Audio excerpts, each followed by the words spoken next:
Yeah, I think we're live, probably. It looks like it. Welcome, everybody, once again to IGN's News, Games, and More. It is our week-daily live show where we break down all of those things. The news, the games, and the more of those things. I'm Max Scoville, and I'm joined today by Sydney Goodman.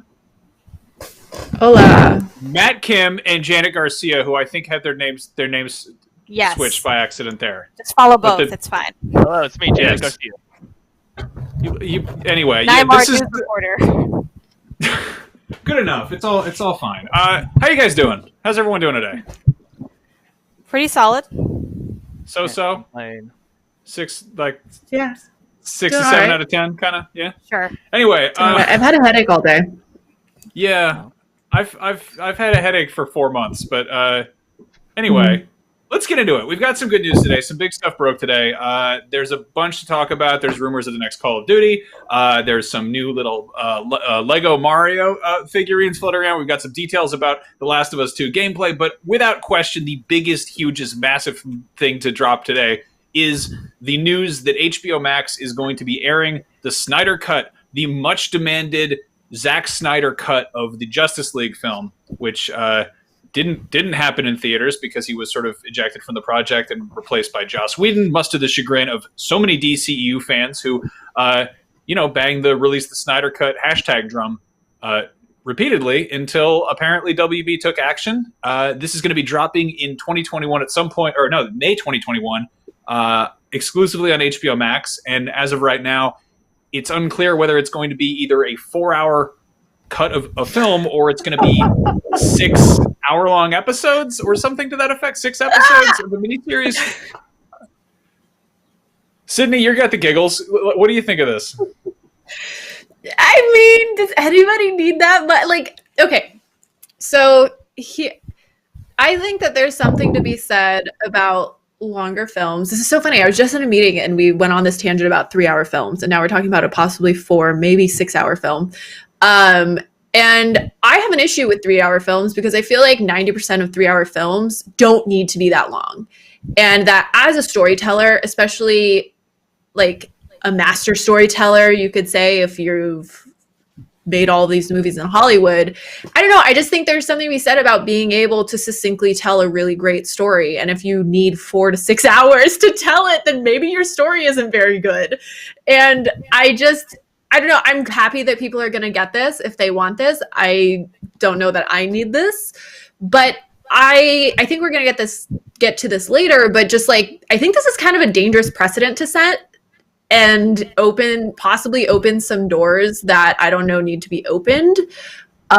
Because let's say this is really, really great. Cool.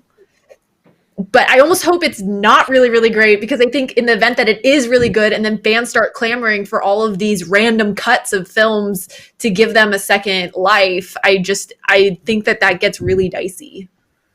Yeah, that's a fair assessment. I saw people comparing it to sort of the Mass Effect 3 ending debacle, which is a sort of a different entity entirely, because that just sort of trailed off, and there was this idea of it's interesting comparing this, especially in games and movies, because games sort of give you the illusion of control, like it's your story, you're telling it, whereas movies are a static product that in theory is determined by the director and or maybe the studio and writer. And in this case, it's so to clarify, this is not just like them stitching together what was already there. This is going to be Zack Snyder kind of getting the gang back together with, I think, a budget of $20 to $30 million to actually finish effects shots, bring people back in to add stuff to it.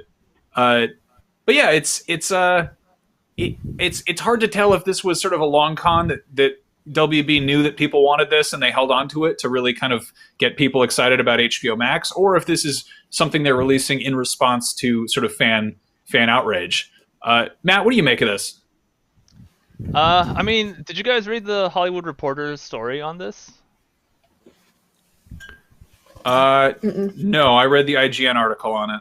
Right. So there was, so apparently there was a talk about doing the Snyder Cut happened around 2 years after Justice League came out. So, in a way, the fans did sort of push this into existence, which is kind of nuts in and of itself. And I'm totally with you, Sydney. I think there is a weird precedent that this sets, right? Not only because suddenly if a movie comes out and it's not critically acclaimed like studio execs want it to be, they could just sort of be like, oh no, wait for like the blank cut, right? And we promise it'll be better exclusively on Disney Plus or Peacock or HBO Max, you know. And that's a really weird way to just be like, yeah, we have a free do-over card now for major motion pictures that just end up being bad, you know? Yeah, I guess I could see that. I mean, this isn't unprecedented though. Like we've seen director's cuts for all sorts of movies, and it's I think it's weird to see it attached to a streaming platform rather than like a special edition Blu-ray release, which is sort of what we've gotten accustomed to. Janet, we haven't heard from you. What's your take?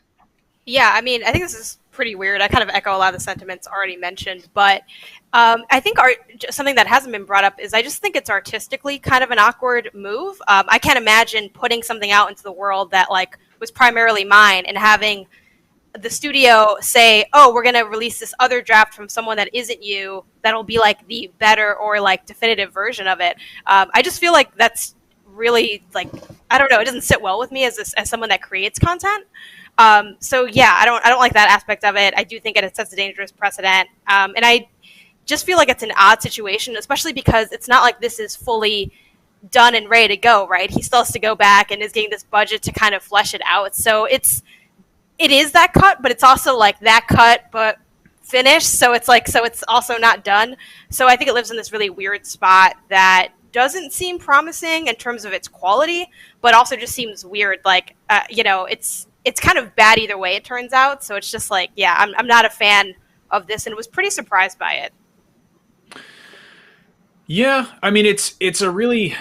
There definitely are interesting precedents here. Like, I mean, you can look at, George Lucas meddling with the original Star Wars trilogy, which was almost 25 years ago at this point. Going back and tweaking things and changing stuff around. Blade Runner infamously has like numerous different cuts. There was a director's cut of that release that just said director's cut, but Ridley Scott had very little to do with it. And then he was brought back on to help piece together the final cut, which is sort of the definitive version. But they've gone in and tinkered with that. And I think it's really more of a sort of a testament to the kind of elastic nature of media as we move away from it just being, like a movie just being a theater going experience. Now it's with streaming content, people can go in and, tweak little things left and right. Like you're just basically exporting a new file. It is weird though. I think what the other part is how much of this was in response to fans versus how much of this was giving Zack Snyder another crack at the movie, because, sadly, the whole one of the reasons that he was off the project was his daughter killed herself, which understandably threw a monkey wrench in like the process of making a superhero film. I think he probably had bigger fish to fry at that point. But then having kind of Joss Whedon pulled in, pretty last minute to sort of cobble together the movie that came out in theaters is. This is a lot of design by committee. This is a lot of like WB execs pulling strings on something and trying to kind of, salvage this sort of fragmented universe, which was also like, I think the biggest flaw the DCEU had was trying to play keep up with Marvel and trying to make all these movies flow into each other when it might have made more sense to just kind of clearly focus on one at a time. So, okay, I have a question. This might come from a fundamental misunderstanding of how long post-production actually takes on these huge budget films. But do you think that this is something that we're going to see more as kind of quarantine and stay-at-home orders and sets are shut down, where this is, in a way, I mean, if they're pumping in like tens of millions of dollars to re-edit and kind of make new special effects, etc., on this already filmed film, like, are we going to see other movies do this to give Hollywood more business, and then they're kind of just like recycling footage so that there's new movies or new cuts of movies coming out in the next couple of years? Because I mean, we are going to see a gap, or I would imagine we're going to see a gap of content being released as a result of all of these. Sorry, I can't think. All of these. What's that? Movie sets are shut down. Shoots being shut down right now because that shoots is the word I was looking for. But I don't know. I'm curious if like, are we going to see another cut of like, I don't know, repurposing footage and putting things together and trying to tell us a different story from it? I mean, if this is a hit, it wouldn't surprise me if we saw a recut of Suicide Squad, the David Ayer version. David Ayer wants to see that. Yeah. Nobody ever asked for what the Ayer cut I'm is. always fascinated by this. Like I love watching alternative cuts to things. Yeah. There's another movie that's infamously been tinkered with a bunch is Alien 3, which was messed with by executives as it was being shot. That was David Fincher's first feature film, who's gone on to prove that he is a phenomenal filmmaker. But, when the script is being rewritten on the fly and he's got, Fox execs being like, no, make it more like this. And then, they're calling the shots on what the final cut looks like. You have a very different beast from what the director actually wanted to make. So, I would be sort of grossed out if this became like a placeholder thing for getting new movies, is just getting sort of, movies with like extended cut bonus feature heavy versions on streaming services. But I'd still probably watch some, I guess. I mean, there are movies that improve with the director cut. Like Ridley Scott's half his movies become better once his director cut comes out on Blu-ray, right? But I guess my question is like, what happened? Like if when the director cut, the Snyder cut comes out and it makes Justice League into a legible, enjoyable to watch movie, what are the repercussions of that, right? Because like Ben Affleck is no longer Batman; they've got Robert Pattinson, so basically his run at the character is over. Meaning, like even if people wanted more Batfleck,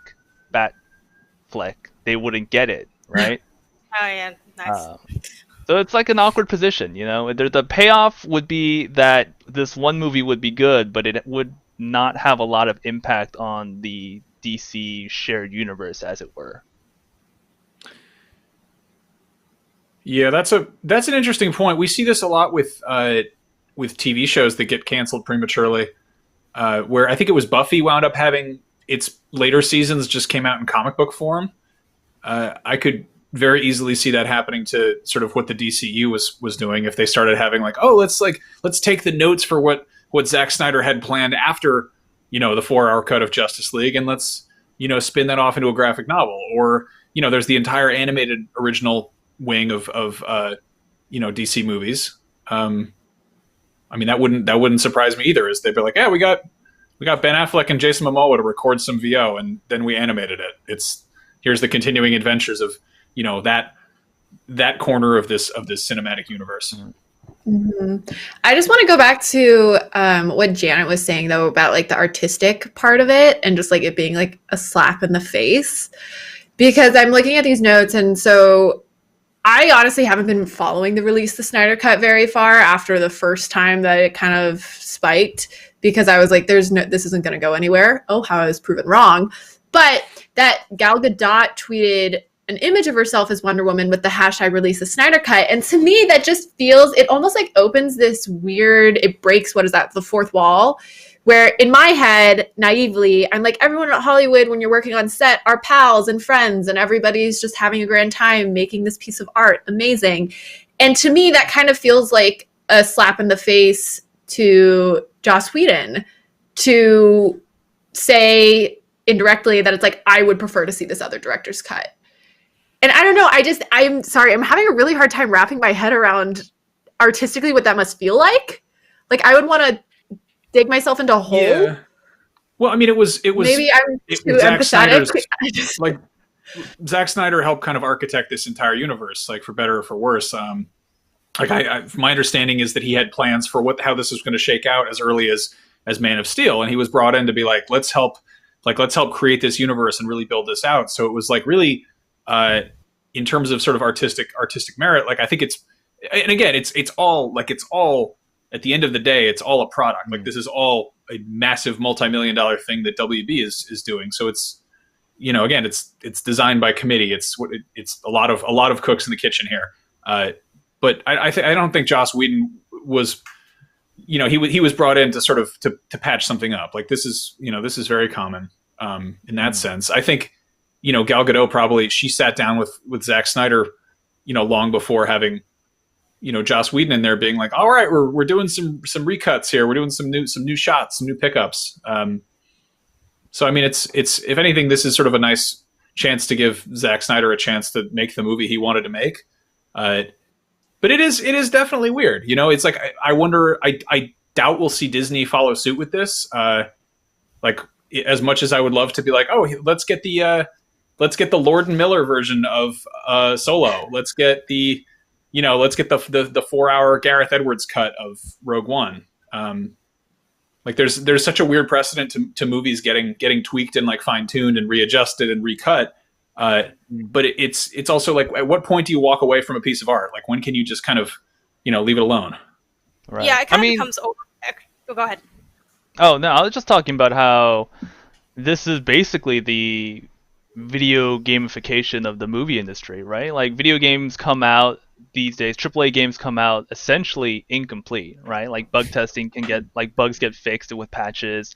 The full content gets released via DLC over the course of a year and a half, and then an Ultimate Edition gets released 2 years down the line, And it's kind of wild to see movies go down the same way, where movies are getting bug fixes via streaming only patches, and maybe 2 years you'll get the Ultimate Snyder Edition of Justice League.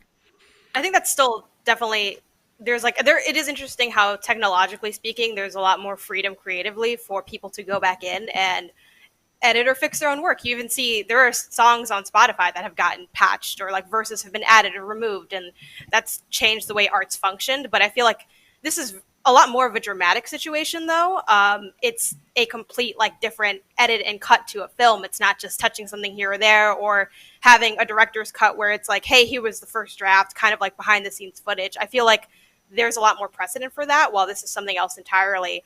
I think what ends up complicating this issue and people's feelings about it is that there's so many different forms of entitlement that are thrown around. And some people are saying, oh, we should see Snyder's cut because he had to leave because of his daughter. And that, while it's very tragic, I have a bad feeling that a lot of fan sentiment doesn't come from a place of kindness and just wanting an artist to be able to get something out there that they weren't able to. I think a lot of it comes from anger about what was released rather than a desire to see more content out there. And that's what I take issue with when it comes from a place of sort of malice. And it's been a weird situation with the release the Snyder Cut thing, because on one hand, they're raising money to get posters and billboards and stuff. But at the same time, they also half of that went to suicide awareness and suicide prevention. So it's this weird mix of maybe trying, some people might have their heart in the right place, but some people might not. And it just ends up feeling kind of messy and convoluted for me. I think what really makes this kind of something that's a bit concerning is just really the rise of fans having this vitriol reaction to things. We saw this with the latest Star Wars, right? Release the JJ cut. Now it's something became the shorthand for whenever people are dissatisfied with it. And that kind of makes me say, oh, so it was never really about wanting this artist to get to do something after a tragic event. This is just about you being mad. And what makes me mad is when people are mad over petty stuff like that. It just, it's just a little unsettling for me, because I don't think it comes from as kind of a place as I hope it would. Mm-hmm.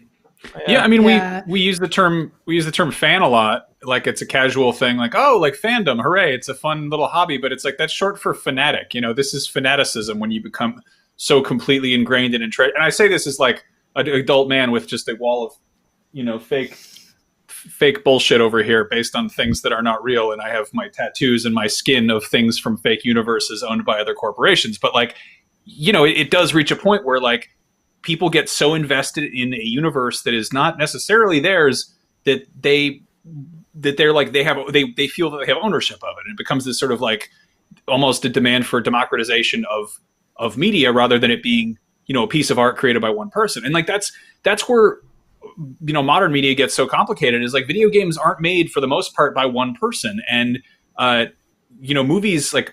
movies are created by so many people, and it's we look at the director as being the person who's completely in charge of that. But as we've seen with so many directors departing projects, a lot of that job is playing ball with the studio and being able to kind of roll with the punches of what's being demanded of them, and making compromises. A weird thing, speaking of weird precedents, the very first Superman movie had a sequel. Well, I mean, Superman 2, I guess, but the original Christopher Reeve one, famously, Richard Donner was directing it, and he got kicked off halfway through.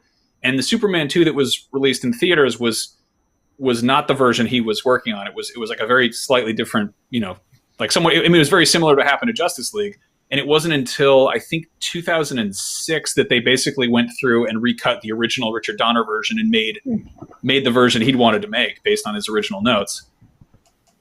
Which is just like it's weird that it's the same universe in a sense. So, question, because it sounds like the original cut of Superman 2 was not well received. Is that what you're saying? Yeah, it was. I think it was so-so. People were into it, but it was like it wasn't what it might have been. I think it was. I mean, I wasn't born yet. When it wasn't came like out, amazing. So. But so my question is, if Justice League that came out in theaters was incredible and people loved it, do you think that we would have people clamoring for a Snyder cut? And I think this is kind of barking up the same tree that you were talking about, Janet, which I completely agree with. But I think that's interesting. Like, if Justice League was good, would people want the Snyder cut? Yeah, I don't know, right? But you make a good point, right? I feel like, I think if Justice League was amazing, like Avengers level amazing, the conversation would have been different. But I think what if it was just like watchable? Yeah, right. But I think the reality is, in like the short term, like if anything, the short term gain from all of this is the Justice League that did come out was not good. And so there's a chance to watch a good Justice League, I guess, right? Like there's a possibility that we'll get a good Justice League movie next year, and that's, honestly, as a net gain, that's probably, there's worse things that could happen, right? Like, or a series, right? Because it might not be, you don't know how it's 6 hour, broken up chunk of Justice League. Kind of like a matinee, like a little. Yeah.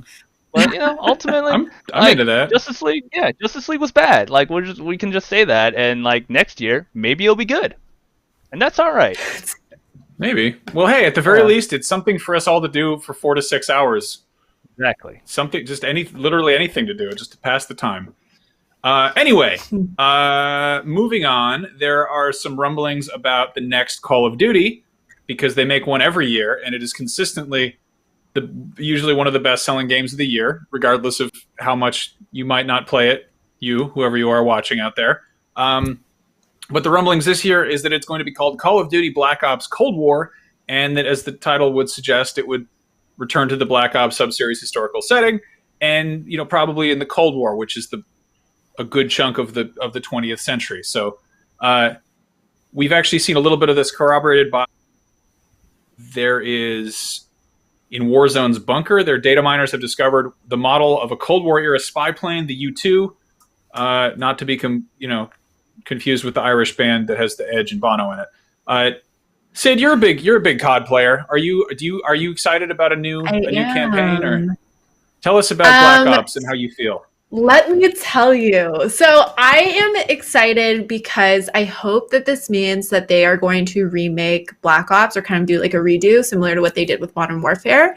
I think that the first Black Ops was set in like 1960s Cold War. So there is a chance that they could do just like a prequel that's set prior to the 1960s, because the Cold War started like 1947 or something. So I think that's exciting. I would love to see them kind of redo it. I, though, am the type of player that, like, I was stoked that they did this kind of redo of Modern Warfare. So for people who don't want that, they probably aren't excited about this. But I personally am very excited, because I think that Call of Duty isn't going away. When they tried to do new things, aka like this futuristic stuff, that personally did not stick with me. And I think that Call of Duty is at its best when it's doing this like revisit of historical things and wars. So I'm really excited about this, and the fact that I would imagine Treyarch will be heading this up, and I really like that Warzone is continuing to be Warzone apart from this, and it's not going to be a situation of blackout and then Warzone came with Modern Warfare, but rather Warzone. Somebody from Infinity Ward confirmed this a couple months ago, maybe, that Warzone will continue to exist as Warzone, which I think is a really smart play. I am curious what this means in terms of what are you buying with your $60? Are you buying a campaign and a new multiplayer? Is Warzone going to start encompassing the multiplayer game, and they'll just be updates that coincide with whatever the campaign is. Like, those are a lot of the questions that I have. I think it's biased because I really like Modern Warfare's multiplayer, and I don't want to see it go away and for people to just start playing the newer Call of Duty's multiplayer. But I think that it also has a lot of implications, and I'll stop talking soon, but a lot of implications in the esports scene, because if you look at, you know, Call of Duty's esports scene is pretty niche and people love it. I am a really big fan of Call of Duty's esports scene, but the most successful and long-standing esports scenes don't change their games every year. It's not an annual change where you kind of have to get people on board again every October and November. And so I think it would be a really smart shift to have the multiplayer be consistent with updates that kind of take the maps and maybe the gun meta to different eras, coinciding with whatever the campaign is for that Call of Duty of that year. But maybe people only buy Call of Duty for multiplayer and they know that, and they'll lose a ton of money. It's a business, so who knows what's going to happen. But I am excited about this announcement, and I hope that it's true. Matt, Janet, are you Call of Duty players at all? I am not. So I'm just like, I'm good just listening to you, go off about what excites you, because that's where one of your big areas of expertise. So no, I can't really say that I have any feelings or opinions about it. I am looking to eventually play Call of Duty, though, because I've never played it, and it's such a big deal franchise that I'd like to check it out just for the knowledge of it. But yeah. Wait. So you Modern never played Warfare's any? Nope. What do you mean you haven't played any? Like you just didn't like the single player, the multi? No, I don't really do the shooty shoots historically. So a lot of like shooter games, a lot of first person games, I was very averse to. Even growing up, like when first person games started dropping out, I'm like, I don't like being in first person, and it's still taken me a while to get used to it. But definitely, yeah, the shooty shoots, I don't do it. Like it's just not something that is terribly interesting to me. I've obviously played more of those games as I've gotten older and in the industry, but yeah, I've never played a Call of Duty ever. I love how your version also includes just first person and the perspective. Yeah, because like that, I know it's like ridiculous sounding, but like there was that era of like post GameCube era where like, for a while a lot of things were just like third person, and then they're like, oh, what if you're in first person? And I'm like, oh, I don't know, I'm good. It's just a lot different. And I played a lot of platformers growing up. Like that's my heavy background. And shooters are very different than platformers, so it was just something I never really dipped into for a long time.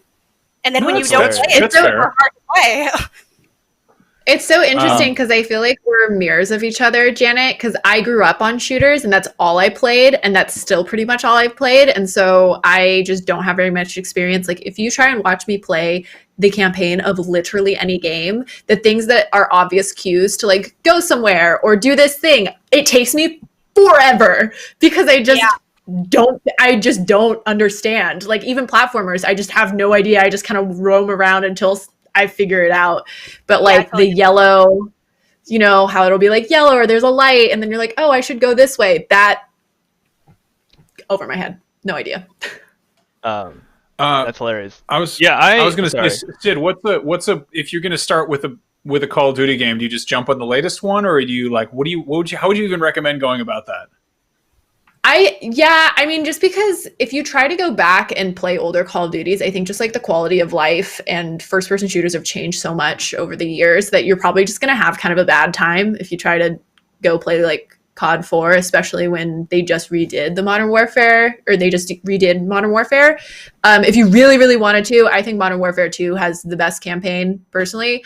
And they did the Modern Warfare 2 remaster recently. But still, it's kind of jank because there's just certain mechanics that have changed and kind of become more of the meta. So yeah, I'd say just try the most recent Call of Duty if you're really feeling it.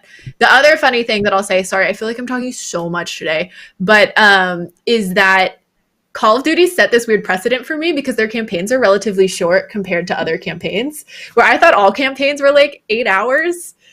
And anything over that, I was like, wow, this game's so long. And then I started working in games and everyone would complain, everyone being just like the greater internet, when a game was like shorter than 8 hours. And I was just kind of like, what? I totally feel that because even though a lot of the games I've played obviously are longer than 8 hours because a lot of games are, but like as someone that writes guides, anything above 8 hours ends up being long to me. So people are like, this game's pretty short. It's only 20 hours. And I'm like, just stares into like the 40 to 60 hours of work ahead. I'm like, so yeah, I get that. No, it's cool. The news team covered up this whole like what's Warzone doing kind of thread, and it's interesting because Sydney, I think you're right where Warzone is going to sort of live independently of the main Call of Duty games, even when the next one comes out, and they seem to be taking like a Fortnite-like approach where they're using Warzone to tease the next mainline Call of Duty games, and I can kind of see this like as a yearly thing, where in the summer they'll have some sort of event in Warzone that teases that year's main Call of Duty game, which this year happens to be Cold War because people originally found this red key card in Warzone that didn't do anything, and then a couple weeks later, the key card opened up bunkers that had nukes in them. So I love that kind of stuff. I think it's really smart. And from a marketing perspective, like Warzone's free. So if you have all of these people playing your free game and you're teasing them and they're playing with guns that you can play in the game that costs money, I mean, that feels like a really good way to convert players into purchasers. I saw a comment on YouTube by Flaming Narwhal who wished that it was called Black Ops 5 just so they could see the messed up numerals again.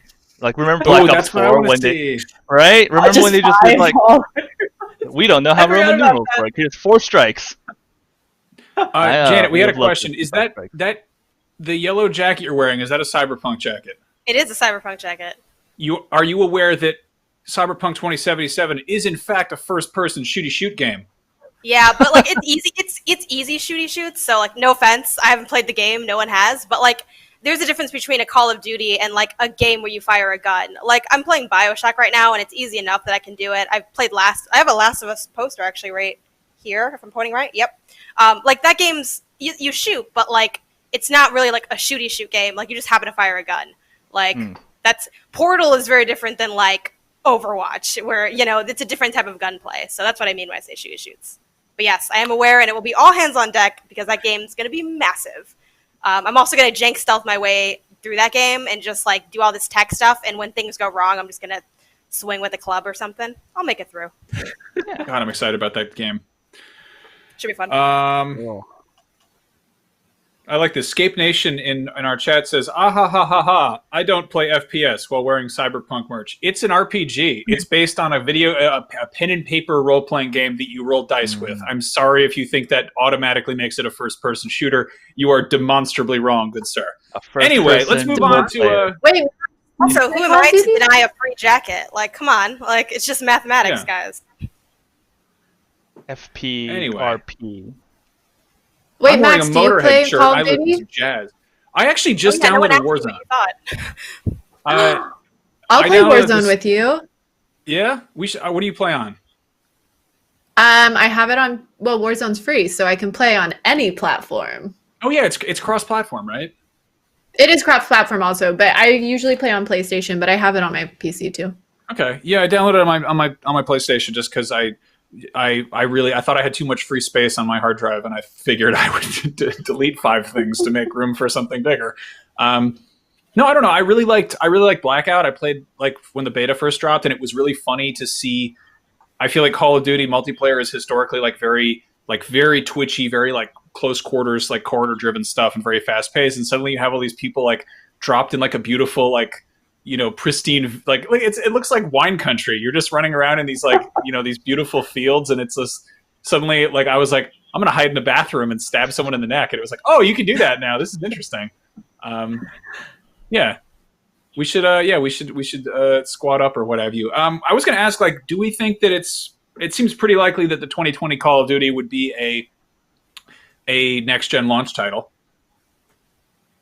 I think it depends when next gen, like when holiday starts, because the last Call of Duty, they've been creeping that release date up to October, and that doesn't feel. Where before they were coming out in November, and that October feels too early for holiday, and I don't know. I just can't. I mean, I guess they could just push it back. It's not like anybody can do anything about it. But what do you guys think? It's Call of Duty. Like it doesn't matter who's in there. Like they're going to outsell whatever it is they're on the same day as, unless it's GTA 6, pretty much. What if Call of Duty and GTA came out on the same day? Sorry, just like putting that out there. I think the world would explode. I mean, they might, but I think they also would. Those companies would probably, get out of each other's way. Matt, we had a little story about sort of GTA related. You had an earnings call with what's it called? Take-Two The Interactive. Take-Two. Yeah, the parent company of Rockstar Games and 2K Games and Firaxis and Hangar 13. They are a big deal in every financial quarter. They talk about their earnings with investors, and today they announced that this coming year, so from now until March 2021, they're like, there's not a lot of games that we have coming out. So I don't think there's going to be a new GTA this year, Sydney. Sorry.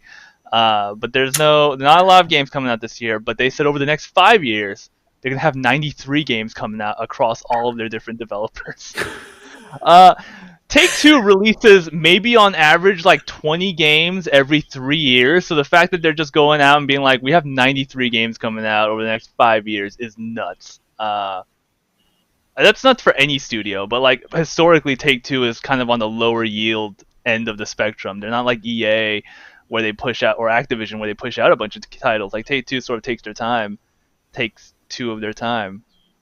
Do you think we've seen Take-Two we've seen 2K be pretty like they were like, hey, here's 3 Mafia games, and oh, by the way, here's like a new XCOM, and then here's the BioShock trilogy and XCOM collection, and like they've been dumping a ton of stuff on either ported to Switch or re-releases.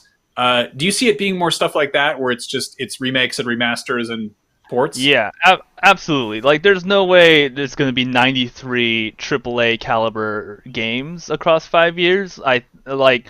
When they say 93, they're definitely mixing in remasters and re-release, and I'm gonna even throw in probably like next gen ports of previous gen games. So maybe, I don't know, like The Outer Worlds for PS5. I'm not saying that that's a real thing, but like something like that would probably fall under the 93 number. But an analyst, Daniel Ahmed, kind of broke it down and said, "Oh, I wish I had the numbers here with me in front of me, but I don't. I thought they were. I'm sorry. This is embarrassing." But he basically said a good chunk of them are going to be AAA games. Like the AAA core stuff will outweigh the casual mobile stuff, which was pretty surprising. Yeah, that seems like a lot of games. It's a lot of games. What if they're all just super small Flash experiences? Yeah, that's like dangerously close to 20 games a year. Yeah. I mean, and again, it could be ports, and they did say it wasn't DLC, so that's interesting. So these are going to be like standalone stuff, but they could be expansions, like Chimera. What was the one? The XCOM one that came out recently? Chimera Squad? Yeah. Could be like that. Do you guys think we're going to get GTA 5 on Switch?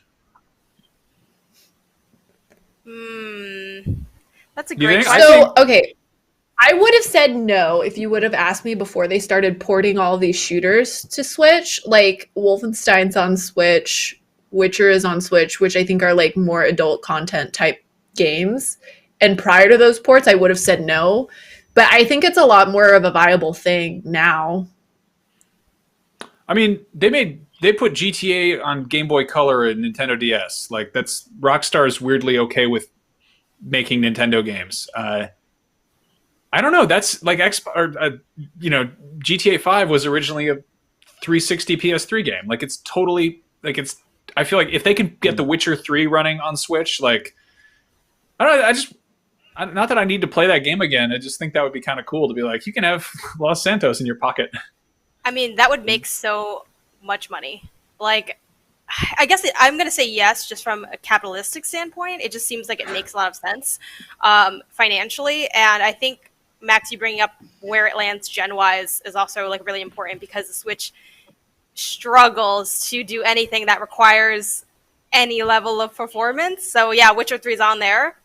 That is a fact. There's a factual fact. But yeah, it doesn't run great. But at least it's being older, I think that they can probably scientifically do it. Like, they've done other games that are taxing for what the Switch normally does.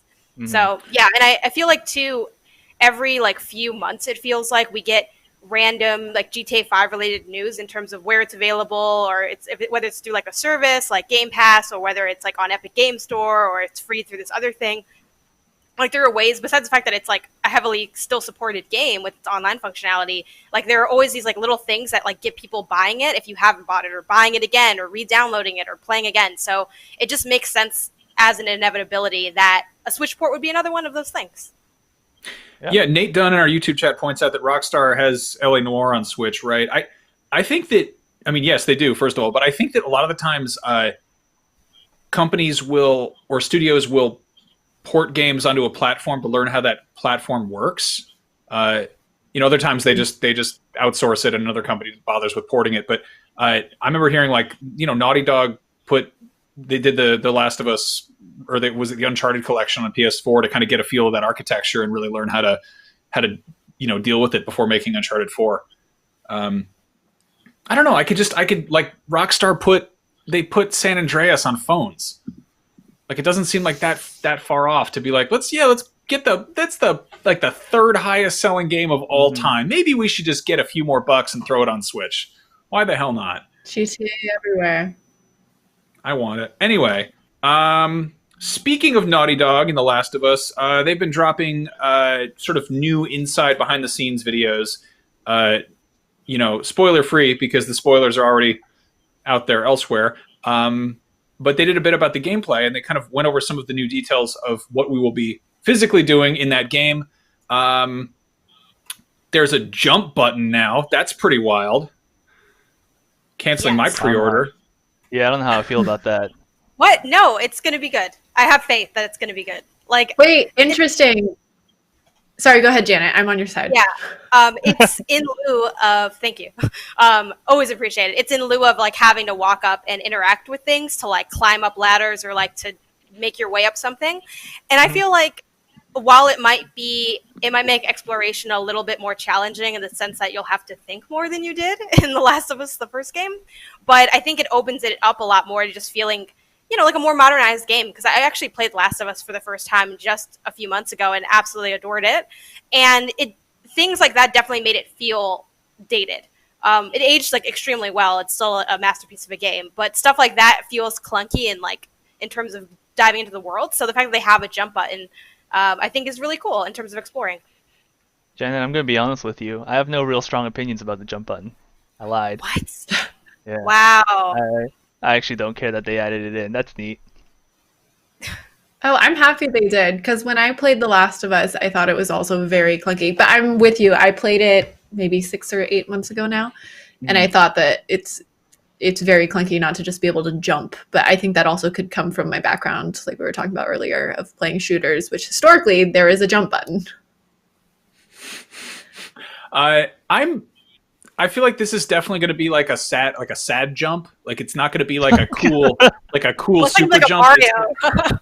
Yeah, I mean that would be weird as hell if Ellie's just like woohoo, like doing like no, this is going to be like syphilitic Arthur Morgan like hauling his old ass up on trucks and stuff. Being like, like tragedy.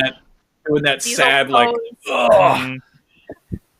But yeah, they talk a bit about how you can go underneath. Like we've seen this in some of the gameplay before, but how you can go hide under a truck, but enemies are also smart enough to look under the truck and then yank you out and then stab you in the neck, and then they I don't know that actually kind of reminds me of like the way they've talked about AI in this game reminds me a bit of Metal Gear Solid 2, where they would be like, the guards will like if you hide in a vent and they see you go in there, they'll just start throwing grenades and stuff in there, or like they will see your shadow on the ground. Like it's cool to see people play with the sort of more granular bits of how an enemy can interact with a player. Anyway, yeah, that's a really cool comparison you guys point. see this? Sorry. No, go ahead. Oh, you guys see this bit about enemies? Like, there's a note here about enemies are more dynamic and responsive, and I don't know if you guys know, but like they named all of the enemy NPCs in The Last of Us 2, and so if they get killed, other enemies will be like, "Where'd Kevin go? Anyone see Kevin?" As a way to make you feel for them, and that extends to the dogs. So they've got attack dogs as one of the enemies, and they all also have names that they'll call out if you've murdered the dog with your bare hands. Did they know what people want in a game? Like what the like? I love how there's that Twitter account. Can you pet the dog? And it's like, can you stab the dog with a broken bottle? And then watch the owner weeps at its corpse. Like, what the hell is wrong with you? Playing Final Fantasy VII Remake, like you can like destroy the dog, or the dog can destroy you in that game, because that has a lot of vicious dogs as well. Yeah, I think that sounds kind of hilarious, because I mean that's like a classic trope with any AI where they're like, "Huh, who's there?" and then they just like wander back off, and it's just kind of goofy. But I think that's part of like one thing they mentioned during this video clip was the importance of creating gameplay that allowed you to empathize with Ellie and feel like you're making those tough decisions with her, because forcing you to make tough decisions like in the gameplay and have like these really horrific experiences. Like as much as I think it's going to be a more challenging game than The Last of Us 1, I love the idea of constantly being in fear, because as much as this isn't like completely a horror game, it's such a suspenseful, tense, like there's so many like great moments in The Last of Us 1, and they like blend cinematics and gameplay so masterfully that I'm really looking forward to having these like shocking moments as a player, and just kind of never knowing what's next. This got me really excited about Last of Us Part 2. I wasn't necessarily like, I'm not a big on like, I don't know, being hyped for a game. It's just not my personality, despite being like extra aggressive with things. Like I'm like just like, oh great, another game, cool, games are good. But after seeing this, I'm like, man, this really does feel like it's going to be a better version of what Last of Us 1 was, which was already a fantastic game. So that's what got me really excited about it. Can you guys? It's less than a month away. It's less than 30 days away. That's nuts. Yeah. Wow. I have no concept of time, so I didn't even realize we were coming up on the J's. Flip side, like weeks take about 3 weeks now, so that doesn't really mean anything to me. I don't know. Time it's like a flatter circle than normal. No, I will be impressed by The Last of Us AI when they make it so that some of the NPCs don't like each other that much. And so if somebody's like, hey, where's Kevin? And somebody's like, I don't care. He's probably fine. I don't know. He's probably taking a nap somewhere. I hate Kevin. And they walk away. And it's like, I killed Kevin. And then they don't care. One last thing that I do want to say that I think, because you keep talking about AIs, and I guess when I'm playing a game, even though that technology is kind of behind the NPCs, it's not something that I'm actively thinking about. And I think that, graphics is obviously something that's way more in your face, and you can tangibly see from 10 years ago, the graphics were here, and now the graphics are all the way over here, and it's amazing and incredible, and it's so fun to watch. But it's a really cool reminder that video games is such an marrying of tech and creativity and art, to realize that like there's this technology that's also been kind of silently developing under our noses that gives us AIs that know when their counterparts are dead or when their dogs are gone, which is really sad, but it's a cool reminder that video games is just like really exciting, and tech is cool, and what a time to be alive. I honestly miss AI being dumber. Like I love a game where the AI is stupid as hell, and I'm like, I am the stealth genius, and they don't. When they're like, he's over here, let's kill him with fire. I'm like, shit.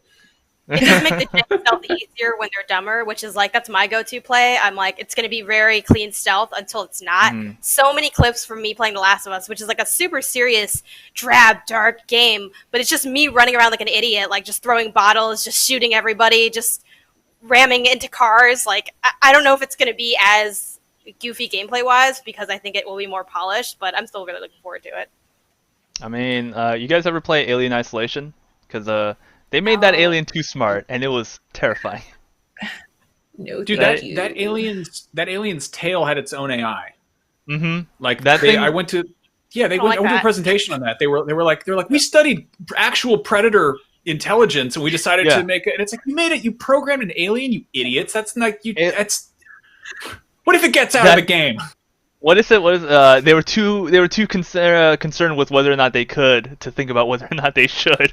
And that alien in Alien Isolation was too smart and too terrifying. Oh man. So here's some good news, some nice cheerful news, so we get away from talking about, the computer trying to murder you or you killing its dog, whichever.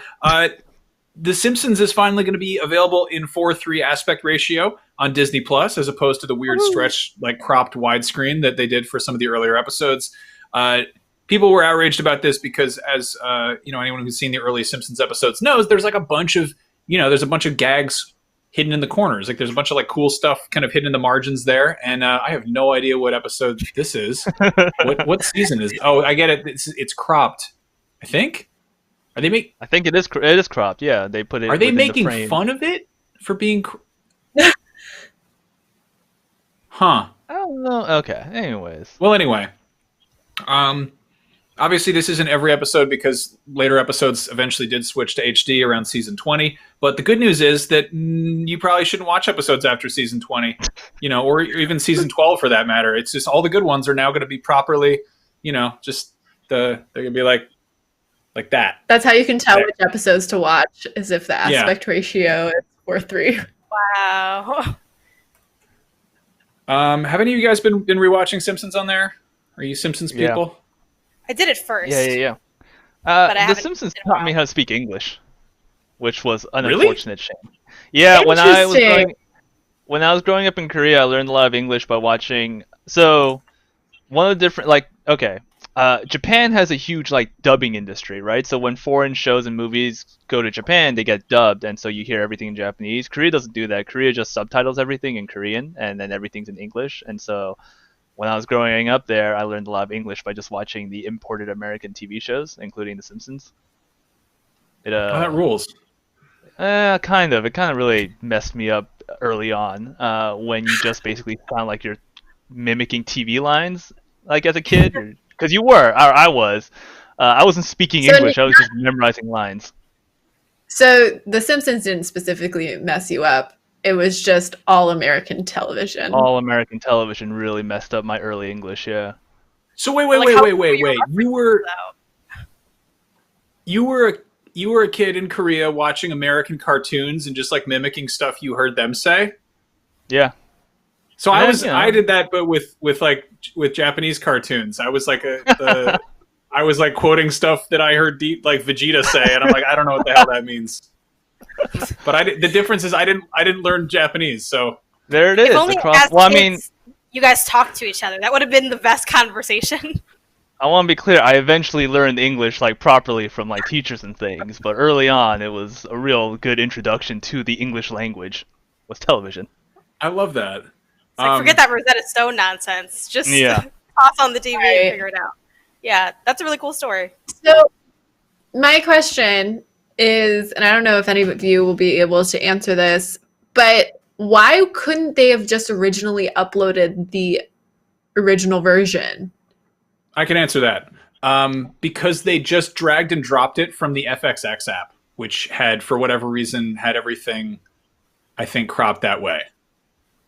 And no one really thought too hard about it. They were just like, oh, these are already here. Let's just, I guess they renamed .fxx to .d++ or whatever. Interesting. Yeah. But that's good. That's a quick turnaround for them to fix it, which I appreciate. Yeah. Which is cool. Good for them. Yeah. And it's an option. It's a toggle. So even if you don't like watching it in 4:3, then you can just watch it in widescreen as you would. Oh, hey, my dog is here. Oh, yay! Yeah. He likes to come in and just tell me that it's almost supper time. It's time for dog dinner. It's one of the best times of the day if you're a dog. Here's a cute story. So Henry Cavill, who plays Mustache Superman in the Justice League film, as we all know, he is a huge dork. Are we just showing The Simpsons? Okay, we can watch The Simpsons. But no, so he's he loves The Witcher. He obviously was super hard on playing Geralt because he was really into the games and the books, and he also is apparently a huge Warhammer nerd. He was tweeting out miniatures he was painting, and he, I guess, really loves Total War Warhammer 2. And Creative Assembly has inserted a little version of a character that's based on him, which the latest DLC has a high elf lore master named Cavill, who has a trait called White Wolf that gives him a bonus when fighting against large enemies like monsters. And he also has the flavor text "Winds Howling," which is an off-quoted line from The Witcher 3. I don't know. That's cute. Good for him. Yeah. Yeah. It's a nice You go, little- Henry Yeah, it's Cavill. wholesome. I hope he is. Yeah, good for him. Wait, I want to hear what you stopped yourself from saying. I want to Well, get. no, I want to hear the dirt.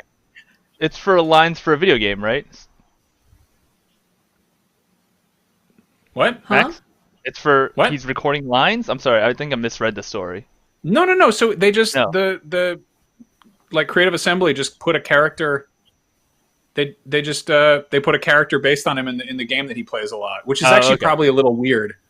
You know, that's like Right. that's like But leaving almost if you're like a used to like watching movies of your like with you in it, maybe it's less weird. I don't know. I'm not a movie star. yeah. I don't know. Apparently a lot of movie stars don't even watch movies that they're in. So who knows? Mhm. I don't know. definitely That's just kind of funny. Good for them. I don't think I would watch my own movies if I was a movie star. No, I mean, do you I guys watch wouldn't. this when you go to do the rest of your day? Do you put this back on? I don't. I do not. I do not. But all No. of you. Oh my like, gosh. I've had to start watching the edits for the fix every day, and it's like the worst part of my day. I hate it. so painful. It's so Yeah, like- painful. One of the nice things about doing work from home, but not nice for everyone else who isn't me, it's like I don't have a good VO set up, so other people were doing the VO for the videos I would script and get capture for. And I'm like, good, because when I look at the edit that our video editors do, I don't have to hear my own voice be like, Animal Crossing New Horizons. I'm like, ugh, just, geez, no, throw it away.